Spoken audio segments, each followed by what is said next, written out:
27 जून 1976 को इसराइल से फ्रांस जा रहे फ्लाइट A300 को ग्रीस में रिफ्यूलिंग करते समय 4 मिलिटेंट्स द्वारा हाईजैक कर लिया गया और मिलिटेंट्स ने फ्लाइट को लीबिया से रिफ्यूलिंग करवाने के बाद युगांडा के डिक्टेटर प्रेसिडेंट ईदी आमीन के ऑर्डर पर एंतीबी एयरपोर्ट पर प्लेन को लैंड करवाया और एंतीबी एयरपोर्ट पर मौजूद कुछ और पैलेस्टीनियन मिलिटेंट्स और युगांडियन फोर्सेस ने भी इसको ज्वाइन कर लिया और इजरायली पैसेंजर्स को आइडेंटिफाई करके अलग रखा गया जबकि नॉन इजरायली लोगों को छोड़ दिया गया और मिलिटेंट्स ने इसराइल से 40 पैलेस्टीनियन मिलिटेंट्स को छोड़ने की डिमांड रखी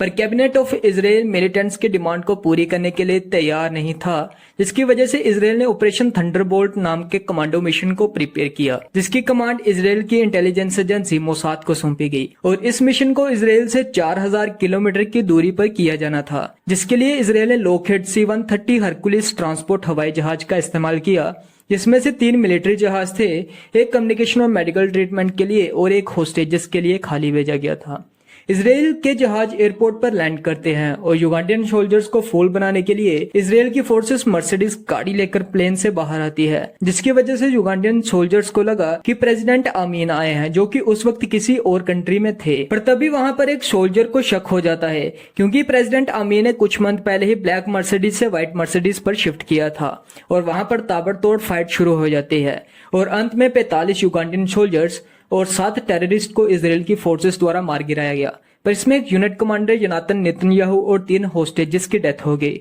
और इस मिशन के बाद इसराइल की खुफिया एजेंसी मोसाद का पूरी दुनिया ने लोहा माना। और वीडियो के एंड में मैं आपको एक फैक्ट भी बताऊंगा, तो वीडियो को अंत तक जरूर देखना। दोस्तों, मोसाद इसराइल की 3 इंटेलिजेंस एजेंसी में से एक है। मोसाद को 13 दिसंबर 1949 को इसराइल के prime minister David Ben Gurion के ऑर्डर पर बनाया गया था, जिसको earlier central institution of coordination कहा जाता था। पर साल 1951 में सेंट्रल इंस्टीट्यूशन ऑफ कोऑर्डिनेशन का रीनेम कर मोसाद रख दिया गया। दरअसल मोसाद को इसराइल की सीक्रेट एजेंसी हागना का सक्सेसर भी माना जाता है। दोस्तों, इसराइल एक छोटा सा देश है जो कि अरब कंट्री से गिरा हुआ है और काफी कंट्रीज इसराइल में हमेशा इंस्टेबिलिटी फैलाना चाहती थी, जो कि हमने इजरायली अरब वार्स में भी देखा। और इसके लिए इसराइल ने 3 एजेंसीज को फॉर्म किया जो कि इसराइल के लोगों को सुरक्षा और इसराइल में इंस्टेबिलिटी फैलाने से रोकती थी। इनमें से एक है अमान, जो कि इसराइल की मिलिट्री इंटेलिजेंस एजेंसी है, जबकि दूसरी है शिन बेट जो कि इसराइल के इंटरनल सिक्योरिटी की देखरेख करती है, और तीसरी है मोसाद जो कि टेररिज्म को काउंटर करने के लिए या फिर कोवर्ट मिशन को आउटसाइड द कंट्री पूरा करती है और ये सिर्फ प्राइम मिनिस्टर के ऑर्डर पर ही काम करती है। और अगर बात करें हम मोसाद के फर्स्ट डायरेक्टर की, तो वो थे रिवन शिलो, जबकि 1952 में रिटायर्ड हो गए थे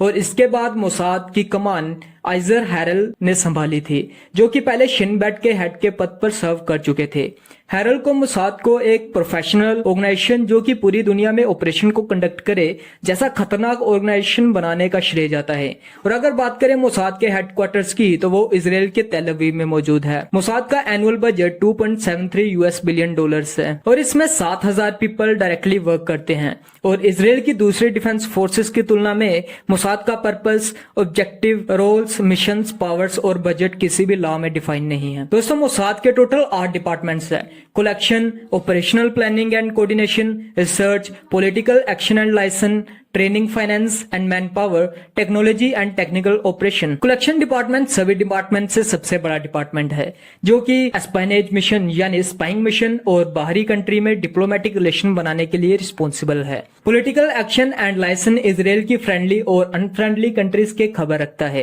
रिसर्च डिपार्टमेंट को इंटेलिजेंस प्रोडक्शन का टास्क दिया जाता है। दोस्तों, इन डिपार्टमेंट की यूनिट में से एक है मेटाडा, जो कि एनिमीज को मारना और उनकी असैसिनेशन जैसे कामों को अंजाम देता है। अगर बात करें मोसाद के मोटो की, तो वो बाइबल का एक quote for by wise guidance you can wage your war, जिसका मतलब था कि ऐसे इंटेलिजेंस एजेंट्स जो कि काफी महत्वपूर्ण होते हैं एक न्यूली फॉर्म्ड स्टेट के लिए, पर बाद में से चेंज करके कर दिया गया where there is no guidance a nation falls but in abundance of a counsellors there is a safety. दोस्तों, मोसाद का दुनिया भर में इतना खौफ है कि ग्लोबली मोसाद को द किलिंग मशीन के नाम से भी जाना जाता है। चाहे वो अर्जेंटीना से नाजी लीडर एडोल्फ एकमैन को इसराइल में लाना हो या ईरान के न्यूक्लियर प्रोग्राम को विफल करना हो। दोस्तों यही कुछ कारण थे जिसकी वजह से इजराइल की इंटेलिजेंस एजेंसी मोसाद को CIA से भी काफी खतरनाक माना जाता है। तो चलिए चलते हैं फैक्ट की, जो कि मैंने वीडियो के शुरू में बोला था। ऑपरेशन थंडरबोल्ट के एंड में एक यूनिट कमांडर योनातन नेतन्याहू की गोली लगने से डेथ हो जाती है और आगे चलकर उन्हीं के छोटे भाई बेंजामिन नेतन्याहू इजराइल के प्राइम मिनिस्टर बनते हैं,